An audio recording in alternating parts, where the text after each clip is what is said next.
So here we are in study 16 of Galatians. Today we're going to be looking at chapter 4 verse 12 to 20. Before we do, we'll answer the questions from chapter 4 verse 8 to verse 11. So there's two questions. The first question was about the past bondage of the Gentile believers. So the Gentile believers before Christ came had lived in the bondage of idolatry. It's also said in 1 Thessalonians chapter 1 verse 9. The Jewish believer before Christ came had the childhood state of being under the law. The Gentile believer had the childhood state of being under false religion. So question 2 then, the present bondage that the Gentiles were going into. The Gentile believers who had been rescued from the bondage of idolatry were now putting themselves under the Jewish childhood state of being under the law.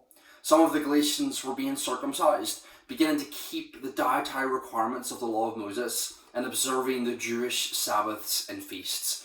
Paul is saying that they're simply moving from one bondage to another, from one childhood state to another, and they're not living like free adults in true relationship with God, which is what Christ came to do.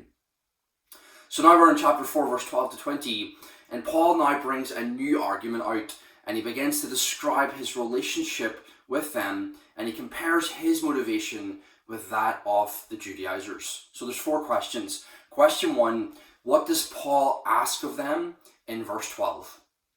Question 2, how do they treat Paul when he first came to them? Verse 13 to 15.